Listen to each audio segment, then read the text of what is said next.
बातें मैं आपसे करना चाहता हूं, और वह यह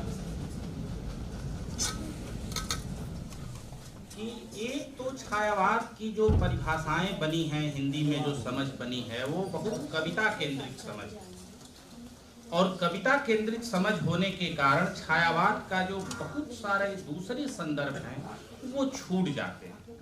उस कविता केंद्रित समझ के नाते शुरू से यह समझ हिंदी में बन गई है कि छायावाद कविता का आंदोलन है, और छायावाद एक बड़े सांस्कृतिक संदर्भ में जिस नवजागरण के उधेड़ बूंद की बात, ज्ञानोदय की चर्चा हुई, तो जिस ज्ञानोदय से मैं बात शुरू कर रहा हूं, बनारस में एक खादी प्रदर्शनी का आयोजन हुआ टाउन हॉल में। गोविंद मालवीय नए नए युवा नेता थे, बनारस में ही रहते थे। लोग गए प्रसाद को कहने की आप आइए, आप ही के द्वारा झंडा फहराया जाएगा। बनारस के अधिकारी लिंक झंडा फहराने की अनुमति नहीं दे रहे थे। प्रसाद इस तरह के आयोजनों में कम आते जाते, तो गोविंद मालवीय जब अपने दोस्तों को लेकर के गए तो प्रसाद ने कहा कि मालवीय मैं आऊंगा, लेकिन 10 बजे का मतलब 10 बजे होता है। जब तुम कार्यक्रम ही समय पर नहीं शुरू कर सकते तो किस आयोजन और संगठन की बात करते? ये एक प्रसाद गए और बनारस के राजा को लेके गए और झंडा उन्होंने फहराया, और फिर पूरे ब्रिटिश अधिकारी हट गए। कोई गिरफ्तारी नहीं हुई, कुछ नहीं हुई, टाउन हॉल से प्रसाद संभा। तो एक तो समय की पंक्चुअलिटी, जो काम हमें शुरू करना है 12 बजे, ये प्रसाद इसका पालन करते हैं।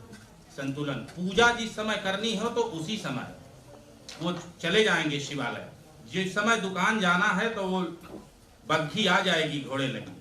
और यहाँ चर्चा बहुत सारी हुई संस्कृति की, परंपरा की। मैं केवल भाई अभय ठाकुर की बात में 1-2 चीजें जोड़ करके अपनी बात खत्म करूंगा।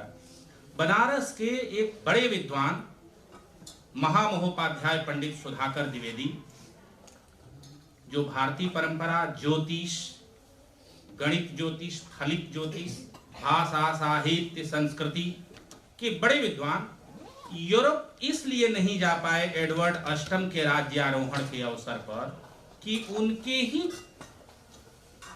परंपरा, धर्म, समुदाय और बिरादरी के लोगों ने कहा कि यदि आप जाएंगे तो आप धर्म से बाहर, जाति से बाहर हो जाएंगे, उन्हें नहीं जाने दिया। तो जिस सनातन संस्कृति, बालकृष्ण भट्ट ने कहा है कि हिंदुओं का धर्म रसना में आ गया है, कुएं के पानी पी लेने से धर्म चला गया, उनका जूठा खा लेने से धर्म चला गया, इनकी परछाई पड़ जाने से धर्म चला गया। कहा कि धर्म जब इतनी छुई मुई हो तो इसे चले ही जाना चाहिए। इसको रख के हम क्या करेंगे? इस तरह के धर्म को जो तुरंत जा रहा है, तुरंत आ रहा है, इसको रखने से कोई, तो इसकी आलोचना हमारी और अपनी परंपरा की आलोचना करना परंपरा द्रोह नहीं है, परंपरा की रक्षा है।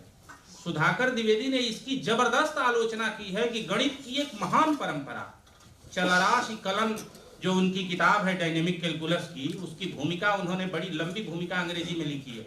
गणित की एक महान परंपरा हमारे यहाँ पंडितों की संकीर्णता के मारे खो गई। भारतीय संस्कृति का नारा लगाते रहिए कि हम श्रेष्ठ हैं, आप बहुत बड़े श्रेष्ठ हैं, इसका नारा लगाते रहिए, इससे क्या फर्क पड़ता है?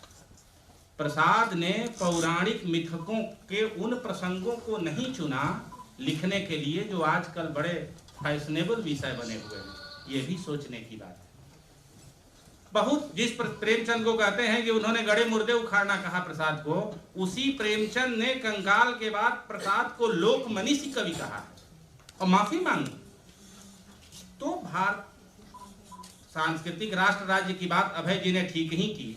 राष्ट्र राज्य की अवधारणा पर यूरोप में भी एक तरह की बहस चल रही है। बहुत सारे कवि, दार्शनिक, चित्रकार यूरोप में आलोचना कर रहे हैं राष्ट्र राज्य की संकीर्णता की।